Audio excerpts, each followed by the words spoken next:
Hello everyone. आज हम start करने वाले हैं कुछ इम्पॉर्टेंट क्वेश्चन जो एग्जामिनेशन पॉइंट ऑफ व्यू से बहुत ही इम्पॉर्टेंट है। तो चलिए स्टार्ट करते हैं। तो ये क्वेश्चन जो है हमारा कौन कौन से चैप्टर से है, structure of atom and food production and management का एनिमल वाला पार्ट से हमने क्वेश्चन लिया है। तो जो पहले हम स्टार्ट करते हैं फूड प्रोडक्शन एंड मैनेजमेंट से। तो हमारा पहला क्वेश्चन है व्हाट इज एनिमल हस्बेंड्री। तो आपको पता है एनिमल हस्बेंड्री क्या होता है।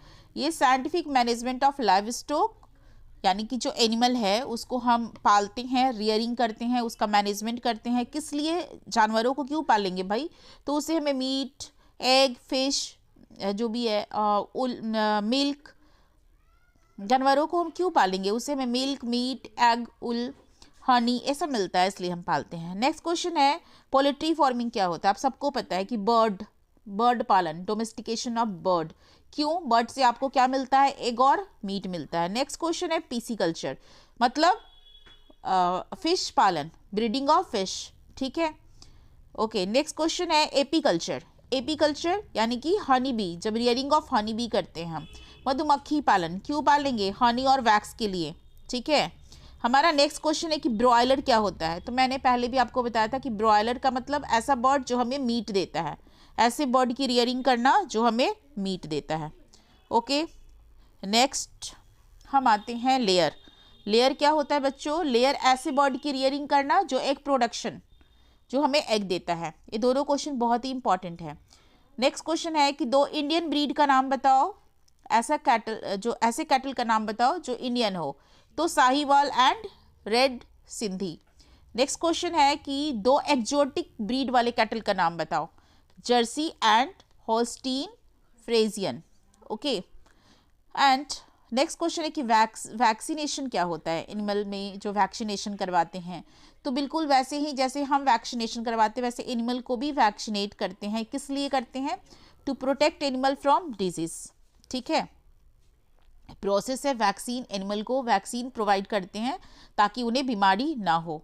ओके, नेक्स्ट क्वेश्चन है कि फिशरीज, इनलैंड फिशरी, यानी कि जो हम लैंड के ऊपर जो फिशिंग करते हैं, inland fisheries, fish production in fresh water. तो लैंड के ऊपर हमारा जो फ्रेश वाटर है, फ्रेश वाटर में जो फिशिंग करते हैं उसे हम इनलैंड फिशरी कहते हैं। लाइक पॉन्ड है, लेक है, रिवर है। फ्रेश वाटर का मतलब जहाँ पे मीठा पानी हो, क्योंकि समुद्र के अंदर का पानी क्या होता है, खारा होता है, नमकीन होता है, तो मरीन वाटर फिशरी होता है। और जब हम जो भी पॉन्ड, लेक, रिवर, इनका जो पानी होता है वो स्वीट इन टेस्ट होता है, तो इसमें जब हम मछली पालन करेंगे तो उसे इनलैंड फिशरीज कहते हैं। ओके, चलिए एक मार्क के क्वेश्चन में आपसे ऐसे सवाल पूछे, ऐसे क्वेश्चन पूछे जा सकते हैं। नेक्स्ट हम आते हैं 2 मार्क्स वाले क्वेश्चन में। तो 2 मार्क्स का कैसा क्वेश्चन आपके एग्जाम में पूछा जा सकता है। तो right 2 objective of animal husbandry, मतलब कि एनिमल क्यों पालते हो। मैं पहले ही बोला, ऑब्जेक्टिव मतलब एनिमल पालने का फ़ायदा बताओ।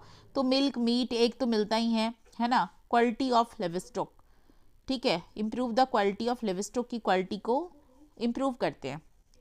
ओके ओके, हमारा नेक्स्ट क्वेश्चन है कि right 2 objective of animal husbandry, मतलब एनिमल हस्बेंड्री के 2 ऑब्जेक्टिव बताओ। उद्देश्य क्या है हमारा, क्यों पालने का इंपॉर्टेंस क्या है।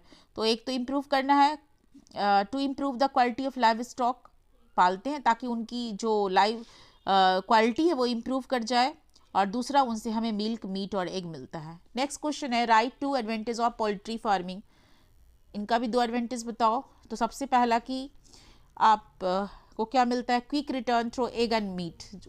एग और मीट जो भी आप सेल करते हो तो उनसे आपको अर्निंग हो जाती है। Require less space investment. और तो एक क्वेश्चन है कि भाई हम पोल्ट्री फार्मिंग ही क्यों करेंगे, कुछ और क्यों नहीं कर सकते। तो ये कम पैसा भी लगता है और इन्वेस्टमेंट भी कम होता है और स्पेस भी कम होता है। जैसे आपके पास थोड़ा सा जगह है, तो थोड़े से जगह को आप यूज़ करना चाहते हो तो आप जो है उसमें पोल्ट्री फार्मिंग कर सकते हो। ठीक है, right 2 advantage of apiculture. Apiculture यानी कि मधुमक्खी पालन का 2 फायदा बताओ भाई। तो हनी और वैक्स मिलता है आपको, and help in pollination, increase crop yield. ठीक है, तो आप ये हनी वैक्स भी लिख दोगे तो इट इज़ ओके। बाकी उसका नेक्स्ट फ़ायदा जो है पॉलिनेशन में हेल्प करता है। और यदि आपके जहाँ पे क्रॉप ग्रो कर रहे हैं उसके आसपास आप एपीकल्चर करते हो तो क्रॉप की प्रोडक्शन भी बढ़ेंगे क्योंकि पॉलिनेशन ज़्यादा हो रहा है। ओके, नेक्स्ट हम डिजीज़ वाले पार्ट में आते हैं, है ना। क्या जो क्वेश्चन डिजीज़ से, कुछ एनिमल के डिजीज से भी पूछे जाएंगे। Okay, why is disease control important in livestock? Disease control करना ज़रूरी है यदि आप एनिमल पालते हो तो क्यों? It prevent spread of disease,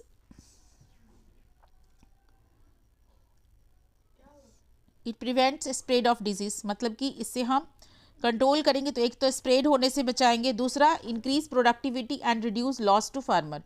तो एक तो बीमारी नहीं होगी जानवरों में, तो प्रोडक्टिविटी बढ़ जाएगी, यानी कि ज़्यादा, यानी आपने यदि कोई गाय पाला हुआ है, काऊ पालन कर रहे हो कोई, तो यदि आपके एनिमल्स बीमार नहीं होते हैं तो आपको ज़्यादा मिल्क प्रोडक्शन करेंगे, ज़्यादा मीट प्रोडक्शन करेंगे। ठीक है, टू टाइप्स ऑफ फिशेस का नाम बताओ? तो मेरीन यानी जो समुद्र में जो फिश होता है, और एक inland fishery. Two important practice in cattle farming, दो इम्पॉर्टेंट प्रैक्टिस बताओ जो कैटल फार्मिंग समय क्या करते हैं, मतलब किन चीज़ों का ध्यान रखते हैं? तो एक तो प्रॉपर फीडिंग करवाना है ताकि उन्हें बैलेंस डाइट मिले, और रेगुलर वैक्सीनेशन करवाना है उन्हें। ठीक है, अच्छा, इस क्वेश्चन में इनलैंड फिशरी और मरीन फिशरी के अलावा एक ब्रैकिश वाटर फिशरी भी पूछा जाता है। ठीक है, ये क्या होता है बच्चों? ब्रैकिश वाटर जो होता है, ऐसा वाटर जहाँ पे जो आपका लैंड वाटर, जो पॉन्ड, जो रिवर वाटर और मरीन वाटर दोनों मिलता है, उसको हम ब्रैकिश वाटर बोलते हैं। तो वहाँ पे यदि हम उस एरियाज़ में यदि फिशिंग करते हैं, उस एरिया में यदि हम फिश पालन करते हैं तो उसको ब्रैकिश वाटर फिशरी कहते हैं। ठीक है,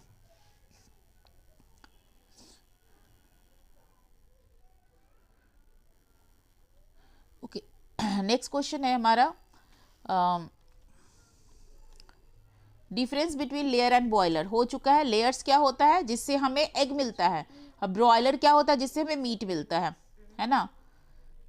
अब लेयर्स को, चूंकि उससे आपको एग मिल रहा है तो कैल्शियम रिच डाइट दो, ब्रॉयलर्स को प्रोटीन रिच डाइट दो। लेयर्स लीव लॉन्गर, लेयर्स ज़्यादा टाइम एग दे रहा है ना, ब्रॉयलर को तो क्विकली जैसे ही बड़ा होता है उसको बस काट के खा जाओ, मीट चाहिए उससे। Difference between local and exotic breed of cattle. तो लोकल तो आपको क्या होगा, क्या लोकल और एक्जोटिक ब्रीड में आपको डिफरेंस बताना है। ठीक है, तो लोकल ब्रीड क्या होगा? एक तो जो लोकल होता है, जैसे जो लोकल एरियाज़ में जो कैटल होते हैं वो बहुत ही रेसिस्टेंट टू डिजीज़ होते हैं, उनको बीमारी जल्दी नहीं लगती। और एक्जोटिक ब्रीड यानी फॉरेनर ब्रीड जो होते हैं वो जल्दी बीमार हो जाते हैं, रेसिस्टेंस नहीं होते हैं।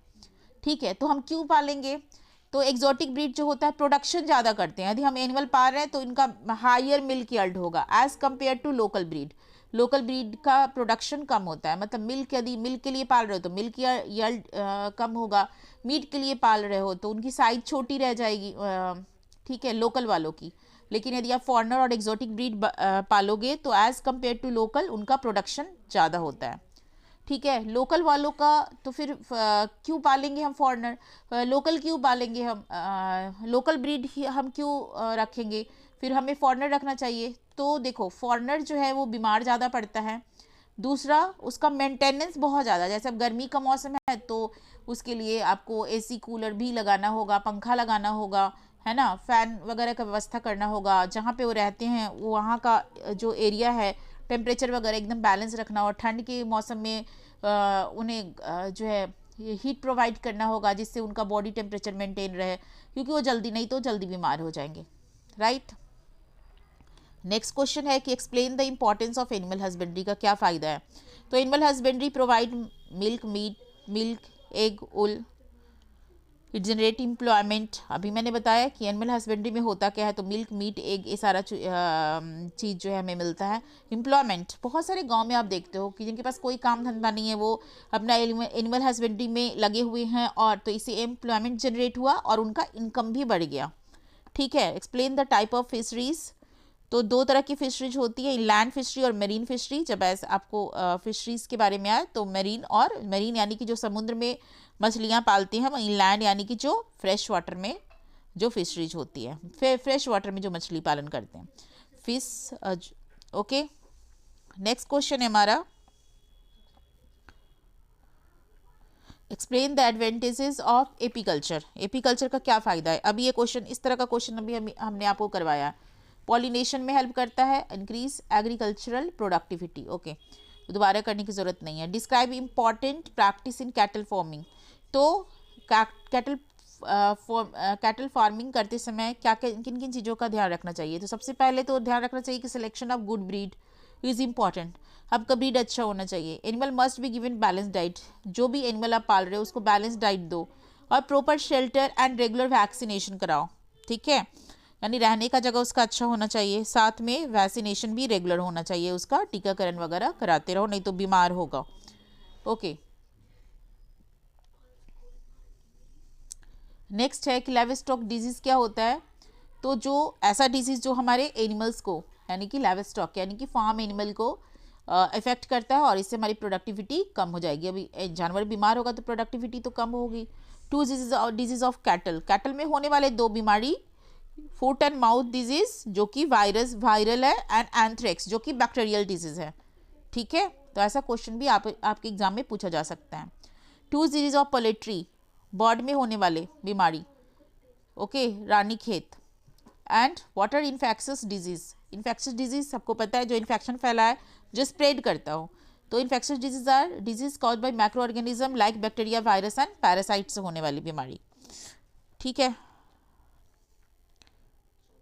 नाउ हम आते हैं इसमें 2 मार्क्स के कैसे क्वेश्चन पूछा जाएगा। तो देखो, write two causes of disease in livestock. बीमारी होती क्यों है बच्चों? तो बीमारी होती है बैक्टीरिया, वायरस और पैरासाइट की वजह से। यदि उसे पुअर न्यूट्रिशन और अनहाइजेनिक कंडीशन में रखोगे तब भी बीमार होते हैं हमारे animals. Write two symptoms of a disease animal, जो बीमार एनिमल है उनके 2 सिम्टम्स बताओ।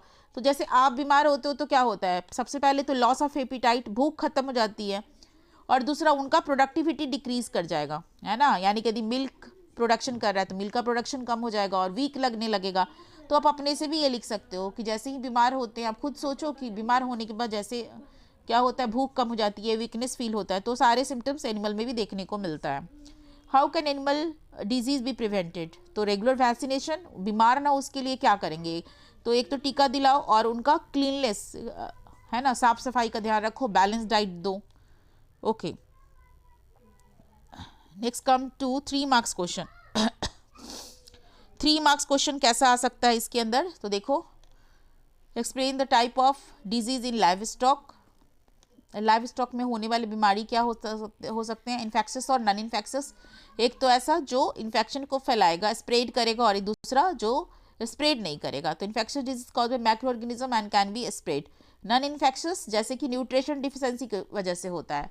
ऐसी बीमारी हमारे अंदर भी होती है। मान लो कि किसी को डायबिटीज़ है तो बगल वाले को डायबिटीज़ नहीं हो जाएगी, क्योंकि ये कैसा डिजीज़ है? नॉन इन्फेक्शस है ना, स्प्रेड नहीं करता है। लेकिन किसी को इन्फ्लुएंजा है तो ये कैसा डिजीज़ है?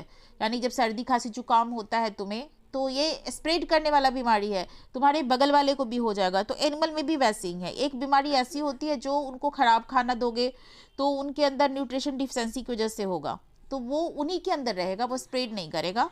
पर एक ऐसा डिजीज़ है जो बैक्टीरिया, वायरस वगैरह की वजह से होता है तो स्प्रेड करेगा। Why is disease control important in animal husbandry? क्यों डिजीज? तो भाई डिजीज कंट्रोल करना इसलिए ज़रूरी है क्योंकि यदि बीमार होगा तो मिल्क मीट का प्रोडक्शन कम करेगा, एग का प्रोडक्शन कम करेगा, तुम्हारा इकोनॉमिक लॉस होगा, है ना। Okay, next. और इस तरीके से हमारा जो ये बायो का पार्ट था वो कंप्लीट हो गया, है ना। बायो के सारी इंपॉर्टेंट क्वेश्चन हमने कवर अप कर दिए हैं। ओके, नेक्स्ट हम आते हैं, अब हमारा जो नेक्स्ट चैप्टर है स्ट्रक्चर ऑफ एटम, उसमें तो स्ट्रक्चर ऑफ एटम का जो पहला क्वेश्चन, और तुम सबको आंसर पता होगा कि इलेक्ट्रॉन को डिस्कवर किसने किया? जे थॉमसन ने। प्रोटॉन को डिस्कवर किसने किया? तो रदरफोर्ड ने। अब रदरफोर्ड का नाम बोलोगे, ठीक है। न्यूट्रॉन को डिस्कवर किया किसने किया? जेम्स चैडविक ने। तो ऐसे क्वेश्चन आ सकते हैं। एटॉमिक नंबर को डिफाइन करना है, तो एटॉमिक नंबर किसके बराबर होता है बच्चों? नंबर ऑफ प्रोटॉन के बराबर होता है। मास नंबर किसके बराबर होता है? नंबर ऑफ प्रोटॉन और नंबर ऑफ न्यूट्रॉन के बराबर, यानी कि P+N, जो कहाँ होता है? P+N कहाँ होता है? न्यूक्लियस में जो होता है उसके बराबर होता है, ठीक है। नेक्स्ट हम आते हैं आइसोटोप्स, है ना। आइसोटोप्स क्या होता है? आइसोटोप्स को डिफाइन करो। तो 2 एटम होते हैं जिसका सेम एटॉमिक नंबर, मैंने बोला ना एटॉमिक नंबर सेम होगा लेकिन मास नंबर डिफरेंट होगा, ठीक है। यदि एग्जाम्पल पूछा जाए तो क्या बताओगे? जैसे कि कार्बन C6 और एक कार्बन ऐसा जिसका मास नंबर 12, और एक कार्बन ऐसा होता है जिसका मास नंबर 14 होता है, ठीक है, मास नंबर 14। ओके, यहाँ लिखने में प्रॉब्लम है पर आप समझ लो 14 होता है। वेट, एक आइसोटोप्स ऐसा होता है जिसका मास नंबर C12 और एक का होता है C14, लेकिन 14 है ये, ठीक है, लेकिन एटॉमिक नंबर दोनों का 6 है। एग्जाम्पल लिख सकते हो। आइसोबार्स क्या होता है? बार्स का मतलब मैंने बताया था टॉप सेम। आइसोटोप्स का मतलब टॉप सेम नहीं होता है, बेस सेम। तो ऐसा आइसोबार्स मतलब जिसका सेम मास नंबर, यानी कि मास नंबर सेम होगा लेकिन एटॉमिक नंबर डिफरेंट होगा। जैसे आर्गन 18 होता है और आर्गन 40 होता है इसका मास नंबर, ठीक है। एंड कैल्शियम का 20 होता है एटॉमिक नंबर और 40 होता है मास नंबर। तो आप देख रहे हो कि मास नंबर दोनों का सिमिलर है। वैलेंसी क्या होता है? कंबाइनिंग कैपेसिटी, जो number of electron outer most orbit में प्रेजेंट होते हैं, है ना, उसी को कंबाइनिंग कैपेसिटी या वैलेंसी बोलते हैं। Write two difference between atomic number and mass number. तो अब बता दोगे कि एटॉमिक नंबर क्या होता है?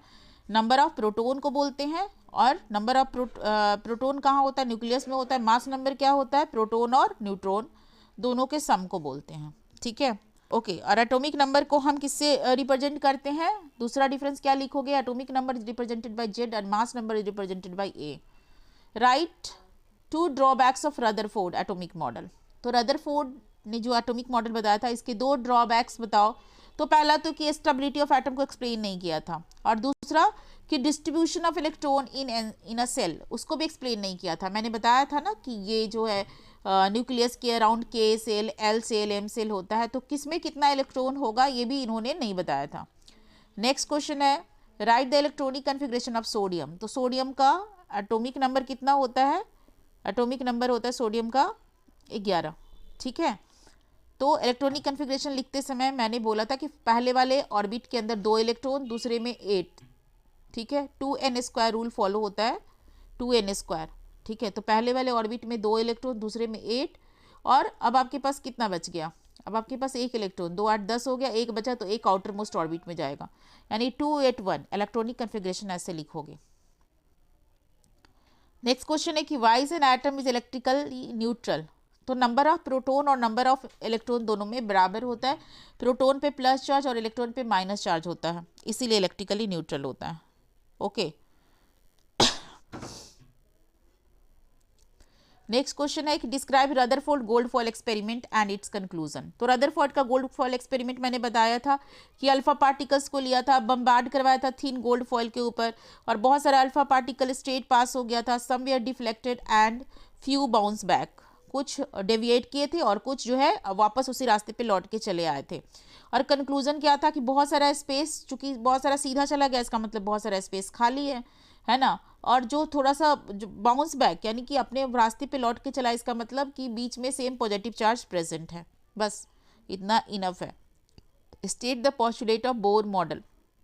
बोर मॉडल का क्या पोस्टुलेट था? VVI क्वेश्चन है, दोनों ही इंपॉर्टेंट क्वेश्चन है, ठीक है, वेरी इंपॉर्टेंट क्वेश्चन, ठीक है। Electron revolve around the nucleus in a fix circular path, जिसको हम सेल बोलते हैं। ये पोस्टुलेट दिया था बोर्ड्स ने। और दूसरा, सब सेल की अपनी फिक्स एनर्जी वैल्यू होती है ना। इलेक्ट्रॉन डोंट, और रदरफोर्ड ने बोला था कि इलेक्ट्रॉन जब घूमेगा तो एनर्जी लॉस करेगा, जिससे उसकी एनर्जी कम हो जाती है और न्यूक्लियस में फॉल हो जाता है। और लेकिन इसने बोला था कि नहीं, जब इलेक्ट्रॉन घूमेगा अपने ऑर्बिट के सराउंडिंग्स में गोल गोल इस तरीके से, तो वो अपने एनर्जी को लॉस नहीं करता है, ठीक है। ये सारा कुछ मैंने अपने वीडियो लेक्चर में एक्सप्लेन किया। ओके, तो मैं बस क्वेश्चन ही डिस्कस कर रही हूँ, कुछ ज़्यादा एक्सप्लेन नहीं करूँगी। हमारा नेक्स्ट क्वेश्चन है difference between isotopes and isobars. हो चुका है। आइसोटोप्स में बेस सिमिलर होगा, बार्स में टॉप सिमिलर होगा। एग्जाम्पल में मैंने बताया, ये भी VIP क्वेश्चन है, very important. Isotopes have same atomic number but different mass number. Isotopes के एटॉमिक नंबर सेम होते हैं, मास नंबर अलग होते हैं। सारे पॉइंट्स आपके लिखे हुए हैं। Okay, so these all are the important question, जिसे आप एक बार ज़रूर देख लो before the examination. Thank you.